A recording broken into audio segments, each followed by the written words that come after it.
muchas gracias. Ya, listo. Entonces, desde C. Desde 0C.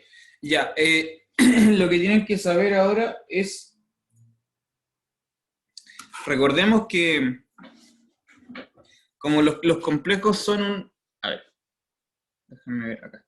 Recordemos que C, dotado de esta suma con una multiplicación especial, esta cuestión era básicamente R2, recuerdo, era R2, dotado con la suma común y corriente de vectores, pero con una multiplicación especial. Esa multiplicación es como la que hace toda la diferencia, ¿cierto? De C con R2. Entonces, si miramos gráficamente,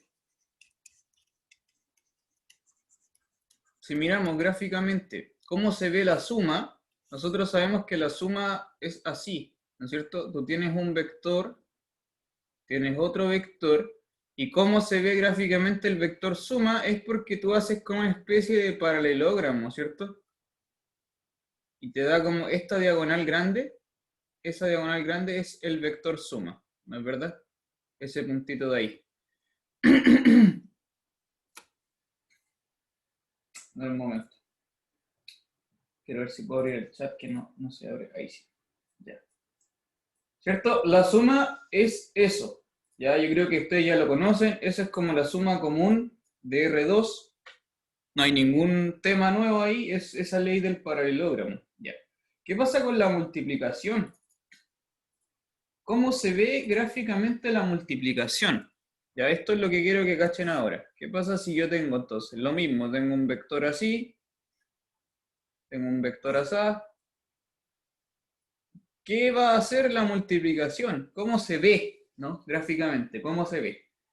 Eso es lo que quiero que piense, porque recuerdo que la multiplicación es especial y es una multiplicación diferente, una multiplicación un poco rara, ¿no es cierto?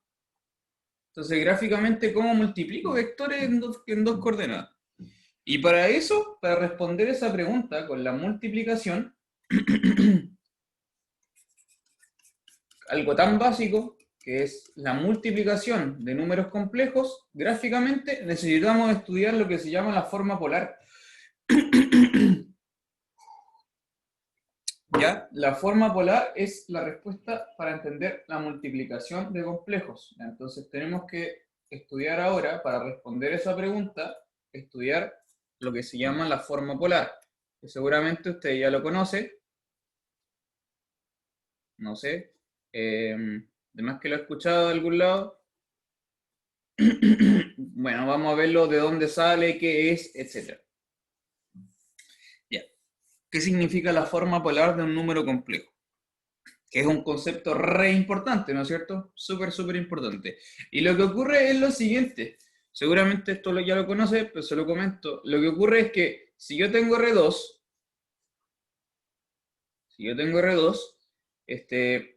puedo concebir el plano cartesiano de dos maneras distintas. Ya. El plano cartesiano lo puedo pensar de manera en que se llaman coordenadas cartesianas o coordenadas rectangulares, también le llaman, ¿no es cierto? Que si yo tengo un punto acá que es de coordenadas A, B, significa que esta distancia de aquí es A, ¿no es cierto? Y esta distancia de acá es B. ¿No es verdad? Identifico cada punto en el plano, con sus coordenadas en cada uno de los ejes, ¿no es verdad? Eso es simplemente pensando en R2, no estoy pensando en nada complejo, no es nada más ni nada menos que cómo se comporta el plano cartesiano. Entonces esto es lo que vamos a llamar coordenadas cartesianas, ¿no? O coordenadas rectangulares, coordenancias, ¿qué estoy poniendo? Coordenadas cartesianas. Se me mezclan las dos palabras. Ya, y el otro, el plano polar, las coordenadas polares. ¿Qué son las coordenadas polares?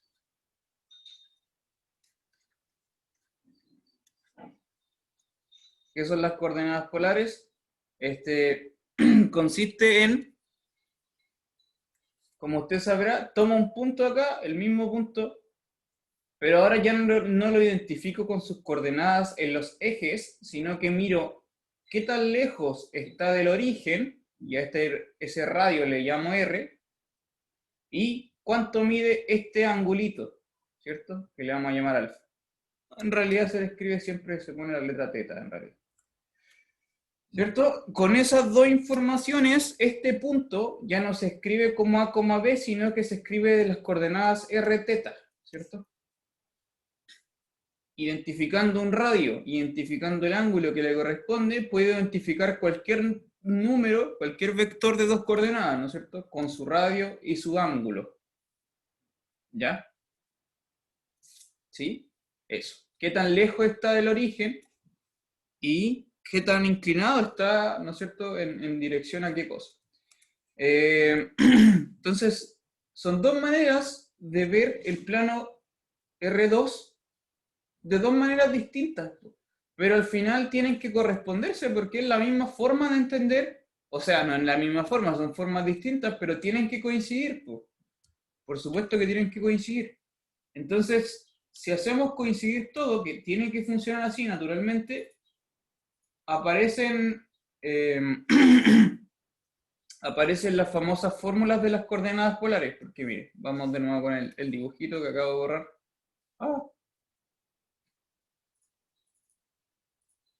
Tengo que hacer otro dibujo.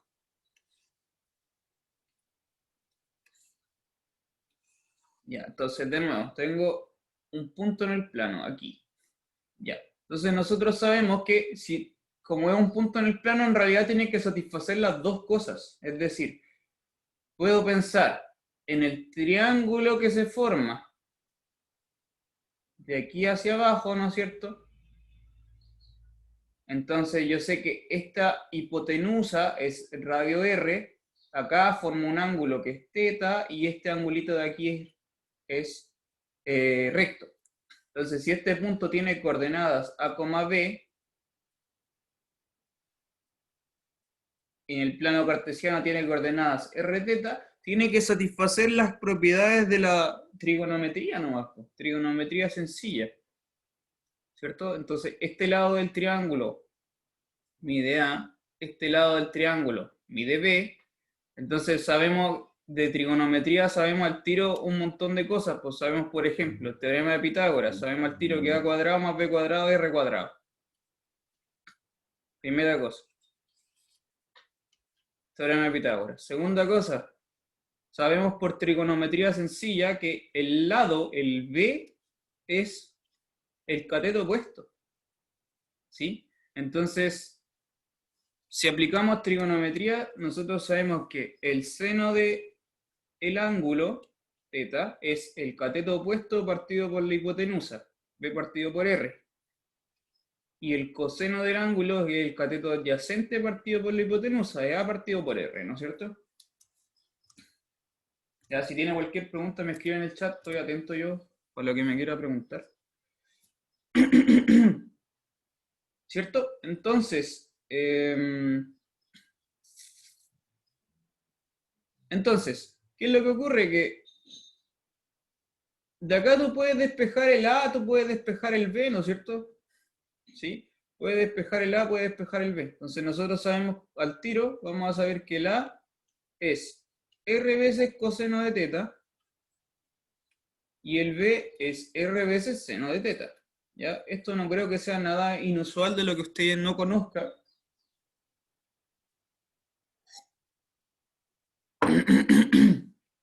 ¿Ya? Pero si ahora lo pensamos en términos del mundo complejo, si lo pensamos en términos del mundo complejo, ahora ya no viéndolo como R2, si ahora metemos C, entonces acá voy a hacer el bypass, que ahora ya no lo voy a pensar como R2, sino como C. Entonces, ¿qué pasa en C realmente ahora? Ya, para meter el mundo complejo. ¿Qué pasa en C? Nosotros sabemos que en C los números complejos se ven así. A más BI, ¿cierto? ¿Sí? Es A más BI, nosotros sabemos eso. Entonces, aplicando esta información que acabo de escribir abajo, el A era R coseno de teta, el B era R seno de teta, entonces lo reemplazo. El A va a ser R coseno de teta, y el B es R seno de teta. Y por el número imaginario del I, ¿no es verdad? Listo. Ahora lo traspaso a todo el mundo complejo, entonces acá, fíjate, puedo factorizar por R, por ejemplo. Puedo factorizar por R, me queda R veces coseno de teta. R veces coseno de teta más I veces seno de teta. ¿Cierto? Y ese coseno más I seno, seguramente usted lo conoce, se abrevia con la terminología cis. ¿Cierto? Coseno más I seno. ¿Sí? El cis de teta. Ya, eso es, cuando ya metemos todo el mundo complejo, vamos a concluir eso. ¿Bien? Ya, entonces, las coordenadas polares en el mundo complejo se ven así, con esa última ecuación que he escrito. Ya que Z es R por el cis de su ángulo. Entonces, en términos formales, voy a borrar el dibujito de arriba, voy a escribir la conclusión con rojo.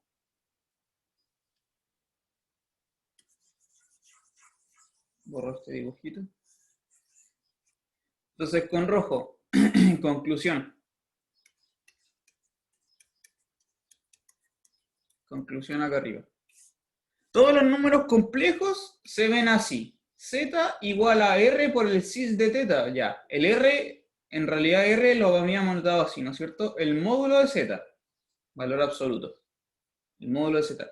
Y el ángulo teta, matemáticamente se abrevia, en general, se ocupa esta letra. O sea, esta terminología que es el arg, el argumento de Z. ¿Ya? Esa es la ecuación de la fórmula de las coordenadas polares. ¿Vale? Entonces, todos los números complejos se van a escribir así. Como su módulo multiplicado por el cis de su ángulo.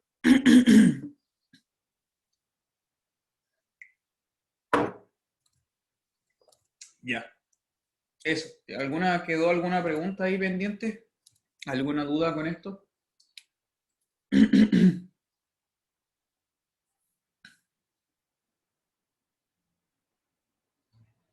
¿Todo claro? ¿Está claro entonces lo que es el cis?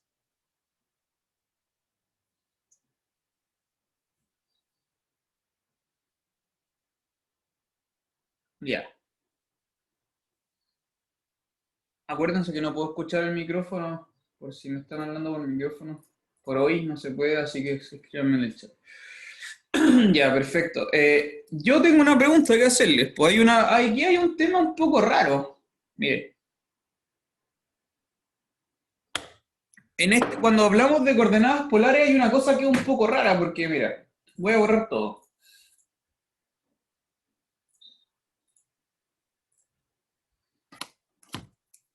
Observa esto, mira. Ya, de nuevo el dibujito. Plano cartesiano. Dibujo acá. Un punto con rojo. Un número complejo. Ya, entonces nosotros sabemos que, claro, el punto, el número complejo está identificado totalmente con su radio, R, y su ángulo θ. Ya, ese angulito de ahí. Ahora, entonces nosotros sabemos qué cosa. ¿Qué pasa? Ya, el radio. ¿Qué propiedades tiene que cumplir el radio? Primero, el radio es estrictamente, o sea, estrictamente, es mayor o igual que cero, ¿no es cierto? No podemos pensar en radios negativos, ¿cierto? De hecho, es un módulo, esto es una norma. Como tal, es un número que es mayor o igual que cero. Puede ser cero. ¿Cuándo es cero? Cuando estáis pensando en el origen, ¿no es cierto? Ya. Fíjate, de partida que eso es un poco raro. Primera observación que quiero que observe. Acá al lado izquierdo lo puede notar. Cuando el radio es cero, ¿qué pasa cuando el radio es cero? Estamos pensando precisamente en el origen. Fíjate que en el origen el punto origen en coordenadas polares, que recordemos es r teta, entonces el punto va a ser r igual 0, pero el ángulo puede ser cualquier cosa, ¿no es cierto? Fíjate que el origen no tiene una identificación única en coordenadas polares, porque el ángulo puede ser cualquiera cuando la distancia es nula, ¿no es verdad? Eso ya es un poco raro. Para todos los otros puntos del plano cartesiano, del plano polar en realidad, eh, el radio y el ángulo están únicamente determinados, ¿cierto? Menos para el origen, que es como que el ángulo es raro, queda ahí como ambiguo a cualquier ángulo que tú queráis ponerle. Por lo general uno coloca así 0,0 pensando que el radio es 0 y el ángulo también es 0, pero el ángulo puede ser cualquiera. Ya. Segunda observación un poco rara que quiero que vea. ¿Qué pasa con este ángulo? ¿Dónde vive ese ángulo? ¿Qué pasa con el ángulo teta? ¿Qué condiciones tiene que cumplir el ángulo teta en general? ¿Qué condiciones tiene que cumplir el ángulo teta? ¿Qué cree usted?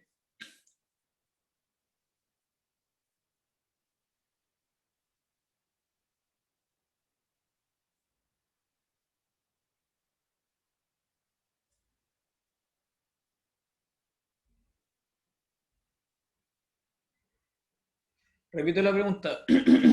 Hoy estoy un poco congestionado. ¿Qué debe cumplir el ángulo teta? ¿Dónde vive? ¿Qué propiedades tiene que tener? No sé, ¿qué cosas cumple? Que esté entre 0 y 2pi, entre 0 y 2pi para que sea único.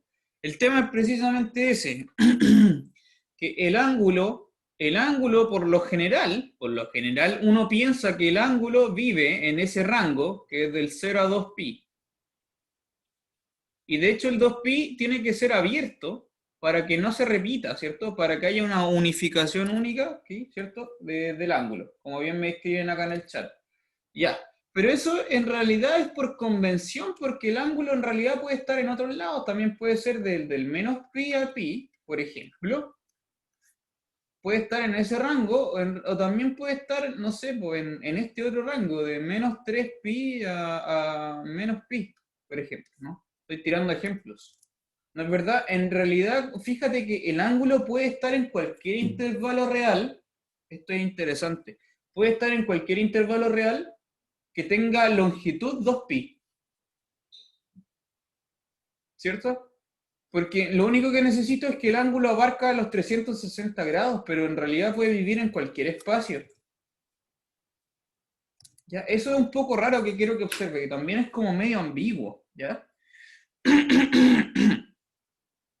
Por convención, insisto, uno usualmente ocupa del 0 a 2pi, ¿ya? Pero en este mundo de los complejos vamos a ocupar esta, de menos pi a pi. Ese va a ser nuestro rango estándar de ángulos. ¿Ok? De menos 180 grados a 180 grados. Y más adelante, mucho más adelante, en el curso, en el semestre, vamos a ver por qué. ¿Por qué se ocupa ese? ¿Ya? No sé, durante... ¿cuánto será? 2 meses más o menos. Un mes, 2 meses más, vamos a ver la exponencial compleja. Sí, yo creo que en un mes más o menos.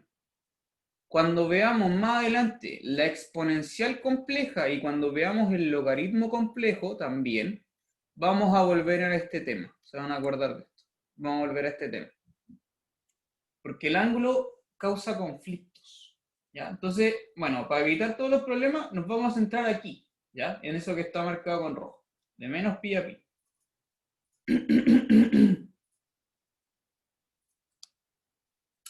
Listo, eso es con respecto a las coordenadas polares, ¿ya? ¿Alguna pregunta entonces? Igual hay hartas cositas que mencionar, po. Hay harto que mencionar, por ejemplo. Ahora que tenemos claras las coordenadas polares, como yo le había dicho, con eso ahora podemos entender la multiplicación de complejos. What? ¿Por qué no estoy escribiendo? Ya. La multiplicación gráficamente me refiero, ¿no? En C. Multiplicación gráfica en C. Ahora que tenemos las coordenadas polares, podemos entender este objeto. Ya, entonces gráficamente, ¿cómo se ve? ¿Cómo se ve gráficamente?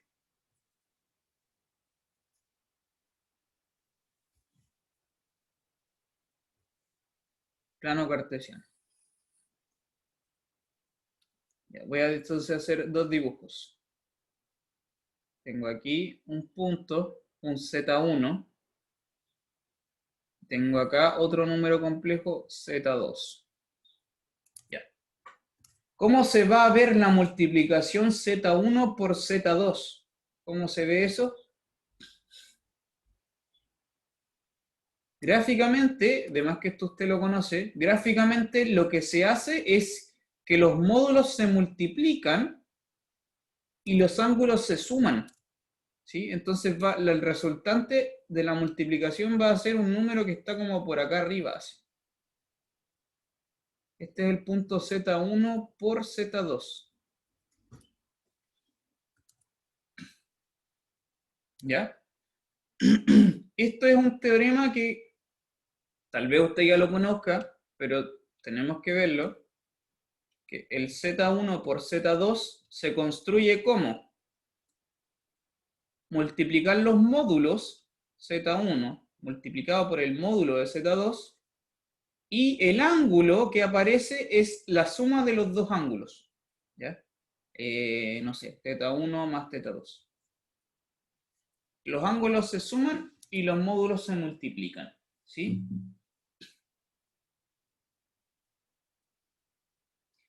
Entonces, esa es la manera gráfica de ver cómo se multiplican en los complejos. ¿Ya? Los módulos se multiplican, común y corriente, y los ángulos se suman. Entonces, como vamos en sentido antihorario, los ángulos, ¿cierto? Si tengo un ángulo de 30 grados, tengo otro ángulo de 60 grados, el resultante de la multiplicación será un ángulo de 90 grados, ¿no es verdad? Entonces como que pum, se gira un poco más hacia la izquierda, rota, ¿no es verdad? Ahí hay como un efecto de rotación. Ya. Ahora, ¿de dónde sale esta ecuación? ¿De dónde sale esa ecuación que acabo de escribir acá abajo?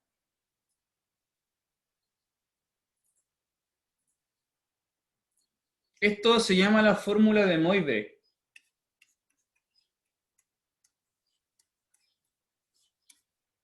Fórmula de Moivre. ¿Qué es lo que dice la fórmula de Moivre? Dice que si tú tienes un Z1 que se escribe así, por las coordenadas polares sabemos que es el módulo de Z1 por el cis de su propio ángulo, que le vamos a llamar θ1, Z2, que es el módulo de Z2, por su propio cis de su propio ángulo θ2, la fórmula de Moivre es lo que acabo de decir, que la multiplicación es la multiplicación de los módulos y el ángulo que se forma de la multiplicación es la suma de los dos angulitos. ¿Ok? Ejercicio, demuestre eso. ¿Por qué eso es verdad? Ejercicio.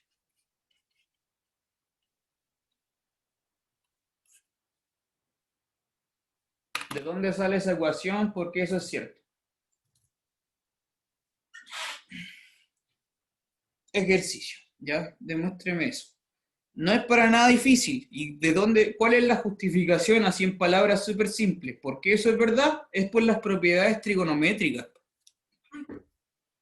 ¿Ya? Recordemos que cuando cuando estamos hablando del cis de θ1 más θ2, el cis de esa suma de ángulos, en realidad lo que está detrás es el coseno de la suma y el seno de la suma, que eso tiene sus propias fórmulas trigonométricas, ¿cierto?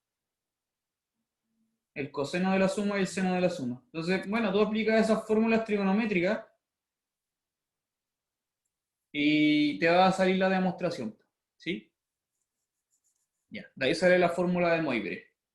Y eso justifica el hecho de cómo se multiplican los números complejos, para entenderlo gráficamente. Ya. Corolario de la fórmula de Moivre. Corolario de la fórmula de Moivre. ¿Qué pasa si multiplico un número por sí mismo? Ya. Corolario. Cuando multiplico un número por sí mismo, se obtiene la siguiente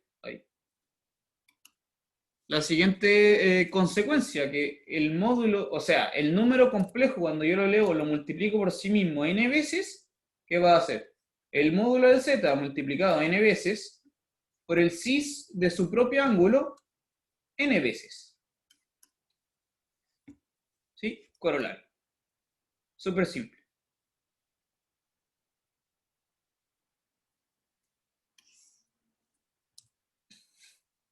¿Alguna consulta con esto?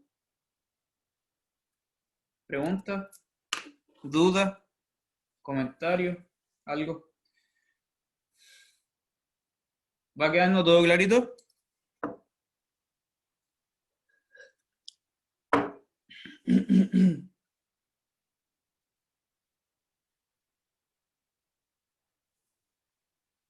¿Alguna duda, chiquillos?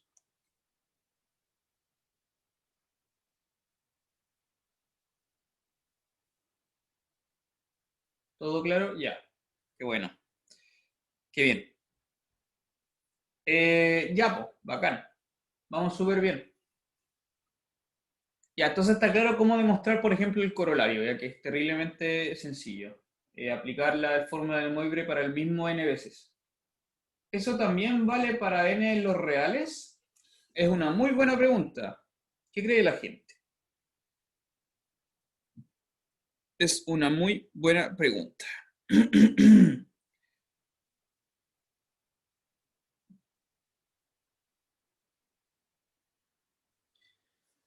cree la gente?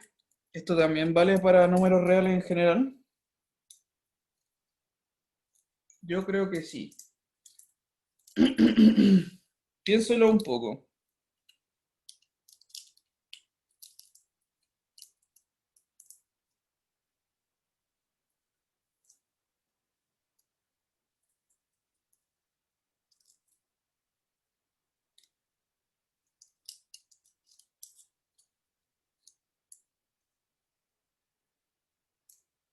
Ya.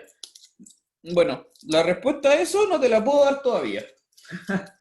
Es una muy buena pregunta, no te lo puedo decir todavía. ¿Por qué no? Porque mira, si tú te vas del mundo en las potencias naturales o las potencias enteras, no sé, ¿cachai? Y te vas a las potencias reales, no sé, por ejemplo, es el caso muy simple tomar n igual a un medio, que es un número racional. ¿Qué significa z a la un medio? ¿Qué significa z a la un medio? Esto, entre comillas, es lo que vamos a entender como la raíz cuadrada de un complejo. Esto lo vamos a ver mucho más adelante cuando estudiemos la raíz cuadrada compleja. ¿Qué significa eso? ¿Cómo se saca? No sé, le voy a poner un ejemplo. Súper simple. ¿Qué significa la raíz cuadrada de i? ¿Qué significa la raíz cuadrada de i? Esto tenemos que conversarlo, ¿ah? Y de hecho lo vamos a pensar. Ahora mismo podríamos comentarlo, porque mira, me estoy saliendo de tu pregunta, pero mira, esto también es muy interesante responderlo, así como ahora pronto. Me voy a salir un poco de tu pregunta para mostrarles lo siguiente, porque mira, por ejemplo, con respecto a las ecuaciones, si pensamos en las ecuaciones polinomiales, si pensamos en las ecuaciones polinomiales y en particular, a ver, no, si pensamos en las ecuaciones polinomiales, las de grado 1 son súper simples. Ya, primero, las de grado 1 son muy simples, son así. AZ más B igual a 0, ¿no es verdad? Donde el A, el B y el Z son todos números complejos. Z es la incógnita, ¿cierto? Las ecuaciones de grado 1 en C son súper simples y es lo mismo que en R, exactamente lo mismo que en R, solo que ahora el rango de búsqueda está en C. ¿Ya? Entonces la solución en general va a ser z igual a menos b partido por a, cuando la a es no nulo. Ya, pero ¿qué pasa con la ecuación de grado 2? Esta es la que me interesa, porque quiero que observe lo siguiente. La ecuación de grado 2 es así. Az cuadrado más bz más c igual 0. De nuevo, ¿dónde? De nuevo, a, b, c y z son todos números complejos. ¿Cómo se resuelve esta ecuación cuadrática en C? La respuesta es Z, ¿qué? Pregunta. Z igual ¿qué?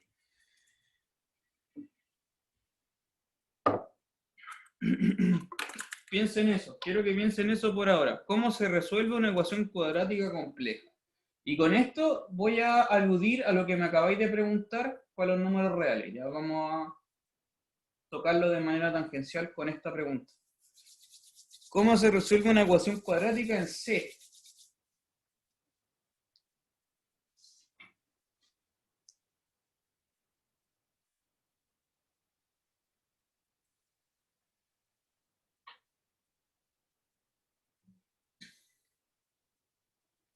¿Qué cree usted? ¿Cómo se resuelve una ecuación cuadrática compleja?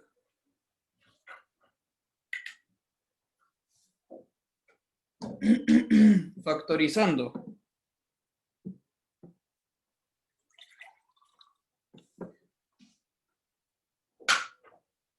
Ya estoy de acuerdo, factorizando, sí.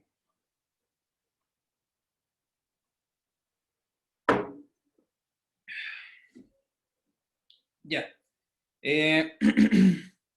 Bueno, no sé si esto lo ha visto antes alguna vez.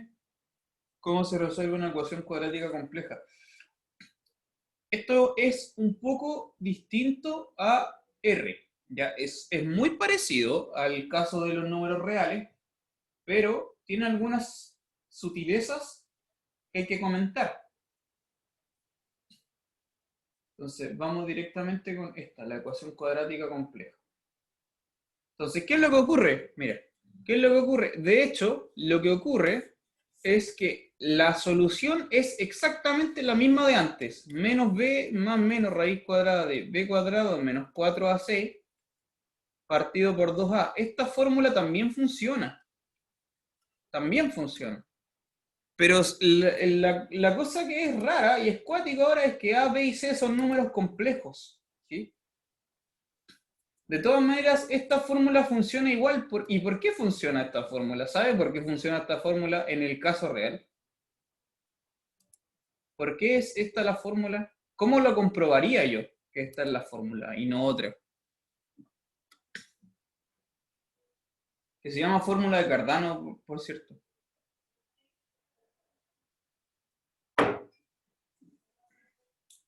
Completando cuadrado de binomio, sí, de hecho sí. Mira, lo que tendrías que hacer realmente para resolver, como para estar seguro que esta es la fórmula, es que tendrías que tú comprobarme que de acá, tú sabes que de aquí salen dos soluciones, Z1 y Z2, tal cual como en R, ¿no? Con el más y con el menos de que está acá, ese más menos, que estoy marcando con.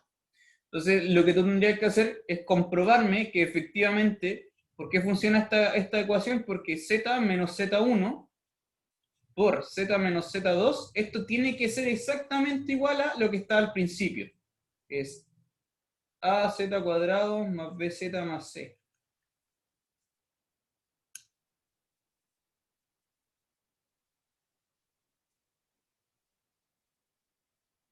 ¿Sí?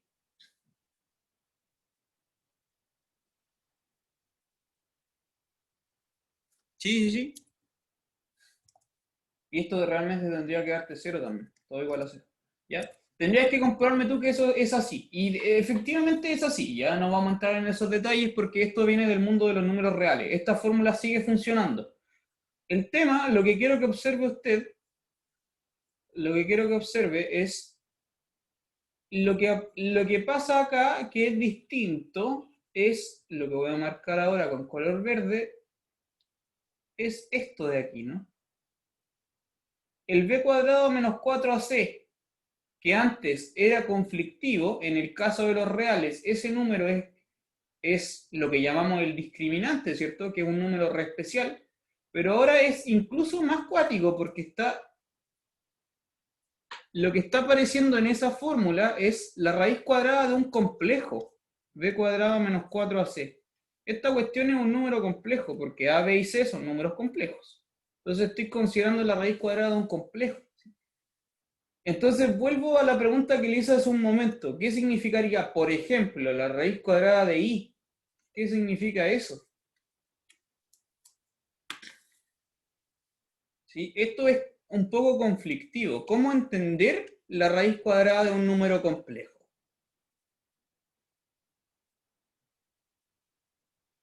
¿Ya? Porque eso no es claro qué significa, ¿no? Profe, eso no tiene dos soluciones. Sí, de hecho sí. Al igual que ocurre en los números reales, voy a borrar porque necesito escribir. Nosotros sabemos que cuando consideramos, por ejemplo,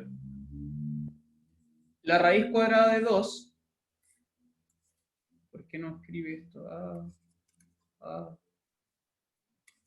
Ahí sí. No, mentira. La raíz cuadrada de 2. Ya. Sabemos que la raíz cuadrada de 2 es un número. Nosotros sabemos que es un número que podemos estudiarle la extensión decimal, etc. Es un número que tiene su gemelo malvado, ¿no? Tiene su propio gemelo malvado, que es el menos raíz cuadrada de 2. Que estos dos loquitos van de a pares.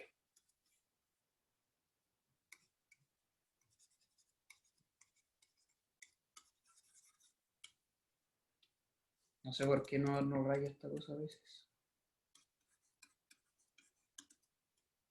¿Ya? ¿No es cierto? Sabemos que la raíz cuadrada de 2 tiene su propio gemelo malvado. ¿De dónde salen estas ecuaciones? ¿De dónde salen estos números? Algebraicamente, ¿no es cierto? Algebraicamente estos dos locos vienen de la mano de la ecuación real x cuadrado igual 2. ¿Cierto? O más bien x cuadrado menos 2 igual 0. Ya, ecuación polinomial. Esa ecuación tú sabes que tiene dos soluciones reales y son esos dos números. ¿Sí? Son esos dos números. Perfecto. Entonces, uno, ¿qué es lo que tiende a hacer? Como bien dices tú, uno tiende a priorizar esa que es como la positiva, entre comillas, ¿no? Esta es como la que sale privilegiada. Pero esta, la otra es igual de válida, ¿no es cierto? Son dos gemelos dentro de la misma cosa. Entonces, si pensamos en este mismo principio, para el mundo complejo, tendríamos algo similar, y quiero que vean ese ejemplo entonces. En el ejemplo que le acabo de preguntar sería la ecuación z cuadrado menos y igual 0. Esta sería la ecuación compleja que quiero que considere. Entonces, desde aquí van a salir dos soluciones. ¿Qué son esas dos soluciones? Esas dos soluciones son los que vamos a llamar, entre comillas, lo voy a poner entre comillas todo. Todo esto va entre comillas. Raíz cuadrada de i y menos raíz cuadrada de i. ¿Cierto?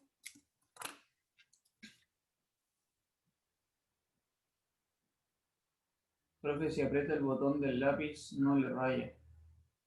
Ah, puede ser por eso. Tal vez.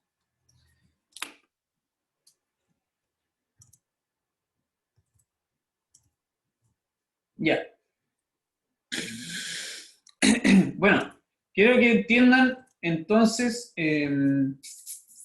como el conflicto que ocurre. Quiero que se pregunten eso. El conflicto que ocurre cuando estamos considerando ecuaciones cuadráticas complejas. ¿Ya? También van a haber dos soluciones, al igual que en R. También van a haber dos. Pero es como raro pensar en la raíz cuadrada de un complejo porque ya no es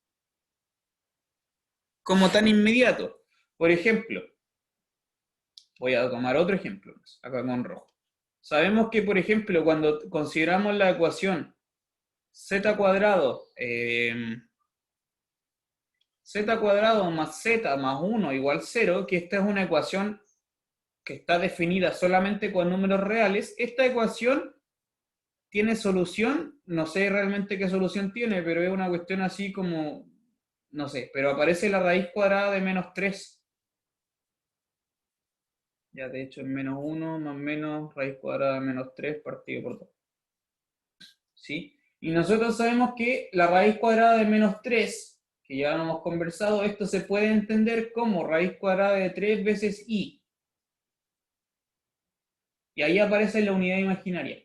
Ya, y ahí como que todo bien, eso funciona bien, pero ¿qué pasa si ahora en vez de tener la raíz cuadrada de menos 3, en realidad tengo ya la raíz cuadrada de un complejo, de ya? ¿Cómo se entiende eso?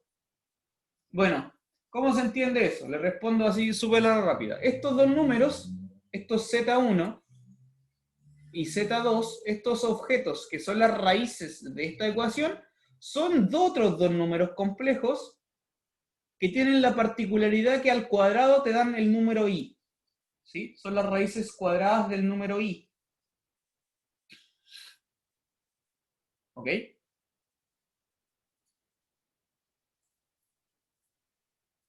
Entonces, lo que quiero mostrarles es que ahora usted tiene que tener un poco de cuidado cuando consideramos las ecuaciones cuadráticas complejas, ¿no? Hay que tener ojo con esas sutilezas.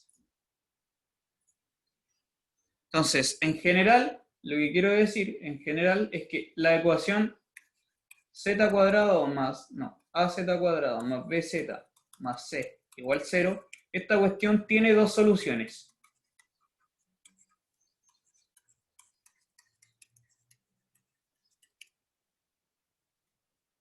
¿Ya? En general tiene dos, pues a menos que sea como el caso real, que es justo el discriminante cero. ¿Ya? Tiene dos soluciones en general. A veces, bueno, anotémoslo ahí, si el discriminante no nulo. Y eso, entonces como que podríamos dejarlo incluso como un estudio aparte de cómo se entienden esas raíces cuadradas. Ya lo vamos a estudiar bien más adelante también, pues, cuando veamos la raíz cuadrada compleja de real. Bueno, a ver.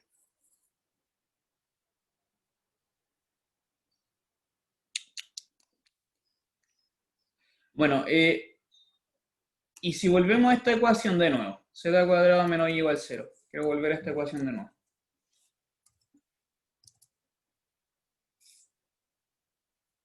Vamos a hacer el dibujo. Vamos a hacer el dibujo. Plano cartesiano. Acá está el número i, ¿cierto? Este es el i. Ya. Sabemos que de acá existen el z1 y el z2, que son las raíces cuadradas de i. ¿Dónde viven? ¿Cómo dibujo las raíces cuadradas de i? ¿No? ¿Cómo escribo el z1 y el z2? ¿Dónde están? ¿Cómo lo hago? ¿Cómo lo hago?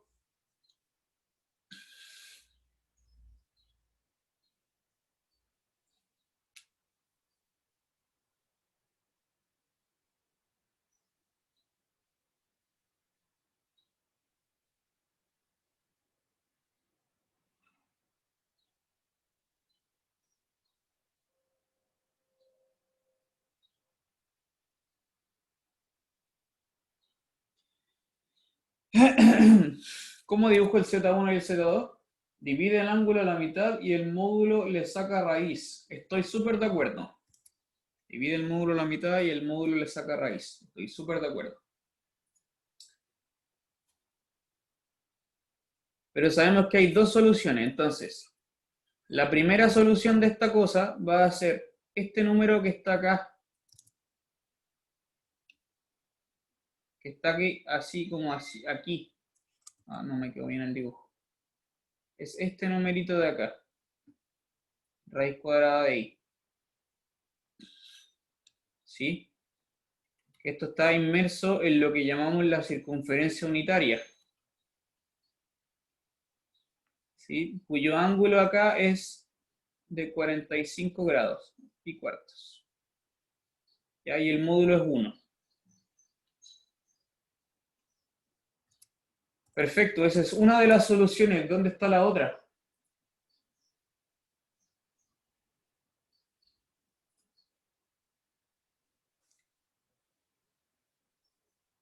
Podríamos pensar que ese es el Z1, por ejemplo, ¿no? ¿Dónde está la otra?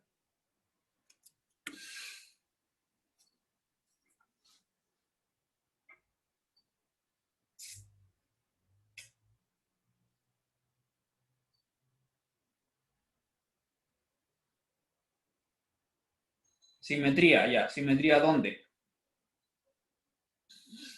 Sí, tiene que haber una simetría, estoy de acuerdo, pero ¿de qué manera? ¿Con qué?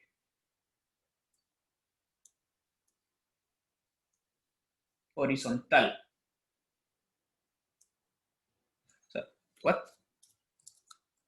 Le suma pi al ángulo. Menos raíz de i. Veo harta respuesta al respecto. Claro, mira, lo que quiero que cachen es que cuando tú me habláis de geometría horizontal, lo que yo entiendo es hacer este numerito, ¿no? El reflejo, que de hecho sería el conjugado. Eso sería la simetría horizontal, ¿no? El conjugado.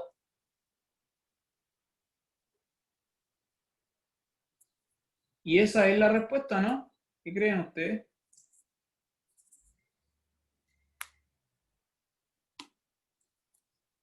Porque por otro lado, espera, antes de responder si sí o no, por otro lado, el menos raíz cuadrada de i sería este número de acá, este de aquí. Este es el menos raíz de i. Fíjate que son distintos.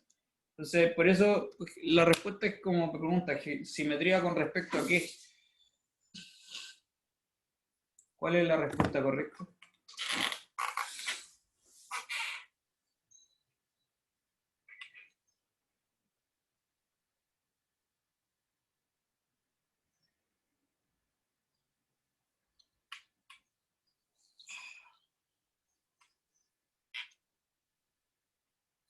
Respecto al origen.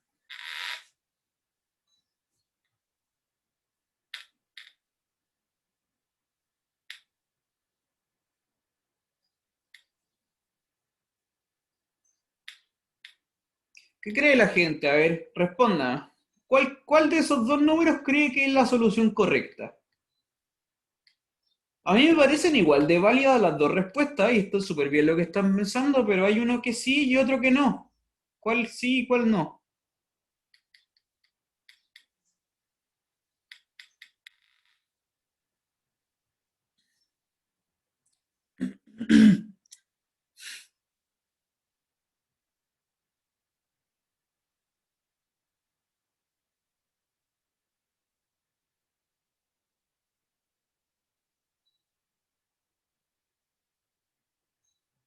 Sí, bueno, ya. La respuesta sí, es exactamente, es menos raíz cuadrada de i, es el moradito, ¿sí? Está bien. Esa es la respuesta correcta. Y esta otra no. Tachémoslo con rojo. Esta otra no. ¿Por qué no? ¿Por qué sí y por qué no? A ver. ¿Por qué sí y por qué no?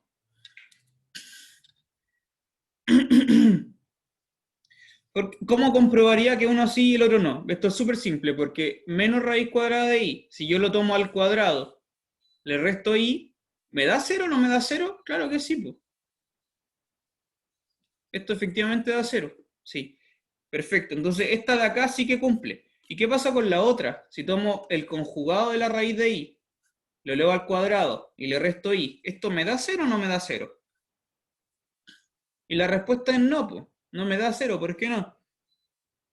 Porque el conjugado al cuadrado, recordemos por propiedades de conjugación, esto lo vimos en la clase anterior, esto va a ser la raíz de i al cuadrado conjugado. ¿Sí? Se puede intercambiar el cuadrado con la conjugación, entonces esto va a ser i conjugado menos i, que esto no es cero. De hecho es menos 2i.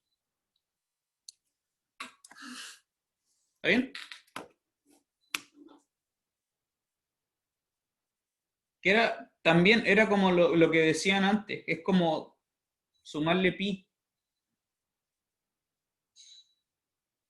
Exactamente, también, lo que dice el Gerald. Gerald, Gerald Méndez.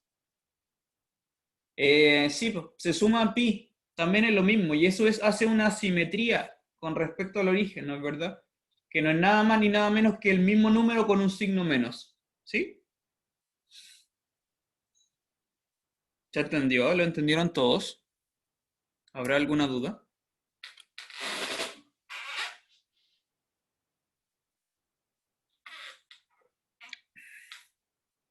¿Preguntas?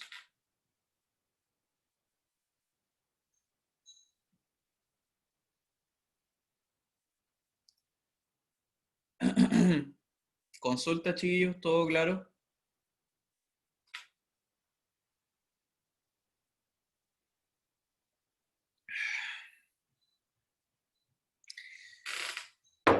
Ya, bueno, ya para ir cerrando la clase, que yo creo que ya vamos a terminar más o menos por aquí.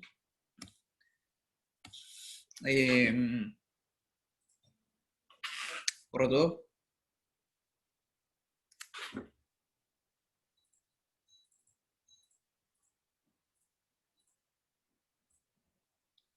Ya. Para terminar la clase, lo que estábamos viendo de nuevo era la fórmula de Moivre, ¿no? Que era una cosa así como z a la n es el módulo de z por el cis, puse al cuadrado, ahí, por el cis de n teta. Ya. Esta ecuación, que es el corolario de la fórmula de Moivre, nos va a servir para resolver las ecuaciones, que esto es súper típico que le muestran a uno cuando es como mechón, así como te muestran complejo. Las ecuaciones que son, resuélvame las ecuaciones que son de la forma así, z a la n igual a, donde la a es un número complejo que está dado, ¿no? Te dan un número complejo dado y te piden resolver esa ecuación.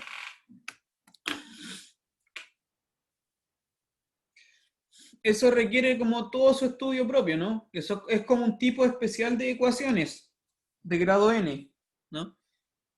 De hecho, la que acabamos de ver, el ejemplo que acabamos de ver, es una ecuación de este estilo. Era una ecuación cuadrática.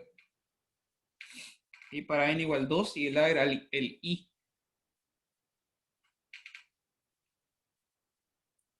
Pero no así, por ejemplo, las ecuaciones cuadráticas en general, como ya lo vimos, no son de este estilo, ¿no? En general no, porque tienen otros factores.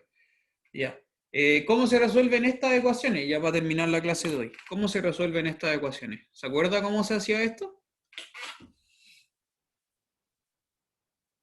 Bueno, la fórmula que está acá arriba sirve para resolver estas ecuaciones. Entonces, lo que quiero que me digan ahora es cómo encuentro las soluciones. ¿Z igual a qué? ¿Cómo se hacía ese procedimiento? A ver cómo era.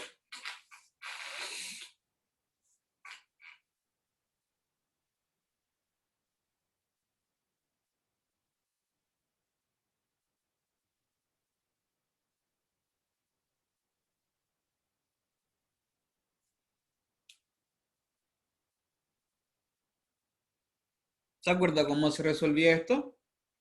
¿O no se acuerda? Si no se acuerda, no hay problema. Si acá lo vamos a ver igual, po.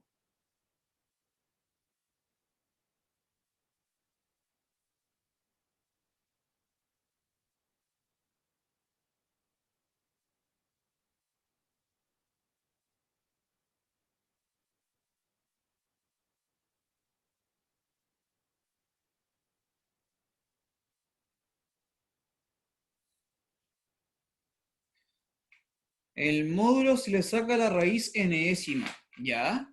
Bien.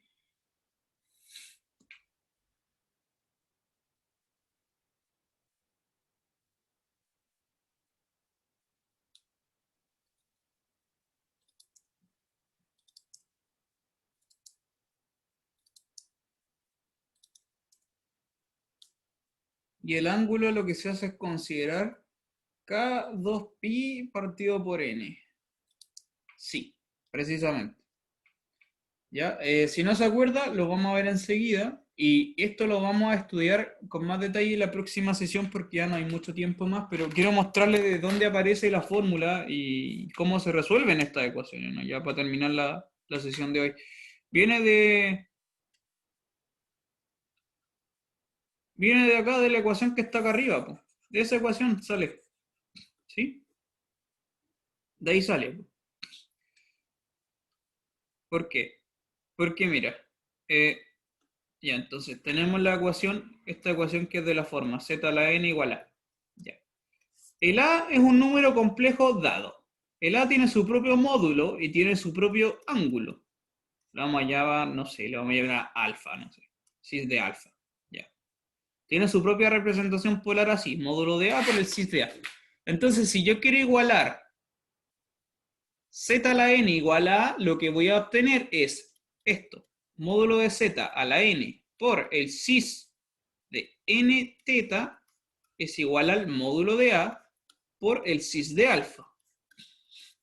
Entonces, lo que hago yo naturalmente es considerar una igualdad punto por punto, es decir, este loquito de aquí lo igualo con este loquito de acá, y este otro loquito de aquí lo igualo con este otro loquito de acá. ¿Ya? Los módulos con los módulos y los cis con los cis. Naturalmente eso es lo que uno haría. Es decir, va a obtener dos ecuaciones. El módulo de z a la n es el módulo de a, lo que significa que las soluciones que voy a obtener van a tener el módulo de la raíz cuadrada, raíz enésima del módulo del complejo original a que estamos considerando. ¿Y qué pasa con el cis? Entonces tengo estas dos ecuaciones. Y la otra ecuación es esta, cis de n teta igual al cis de alfa. Cuando tengo una igualdad de dos cis, lo que ocurre es que como el cis es periódico, porque es coseno más y seno, ¿no es cierto? Tienen periodicidad de 2pi, por eso aparece un 2kpi por ahí metido, ¿no es cierto? Lo que va a pasar, naturalmente, de esta ecuación implica ¿qué cosa? Te implica que el n veces teta tiene que ser el alfa, pero con periodicidad, más 2kpi. ¿Cachai? Entonces, lo que significa que el ángulo del complejo que va a ser la solución va a ser así. Alfa más 2kpi partido por n.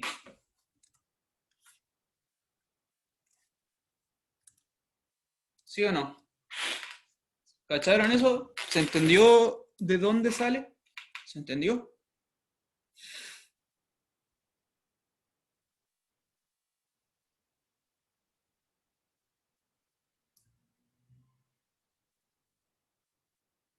¿Alguna pregunta?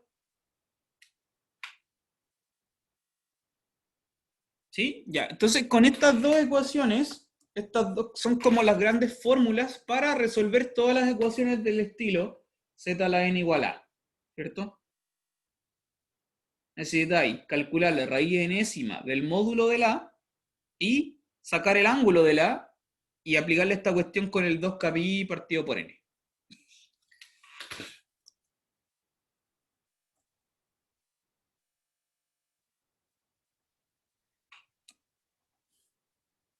Perfecto.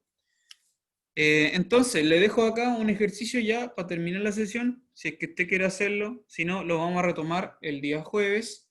Por ejemplo,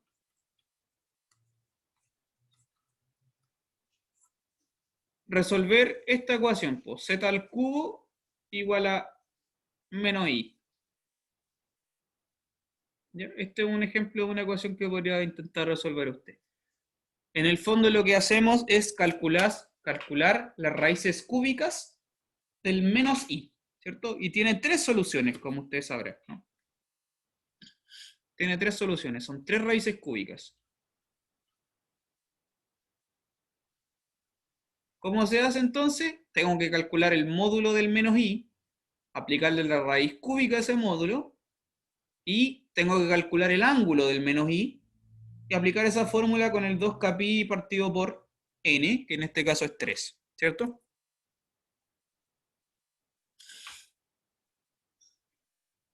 Ya, pues, vamos a quedar aquí entonces. ¿Alguna última pregunta antes de terminar? ¿Algo que quedó por ahí dando vueltas?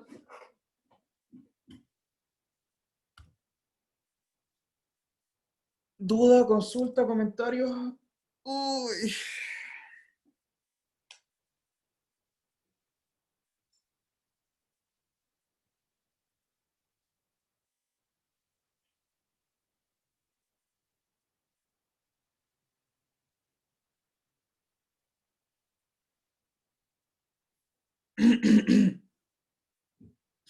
¿Ninguna pregunta? Ya, bueno, entonces estamos listos, Taylor. Mándenme los grupos. Ya saben ya.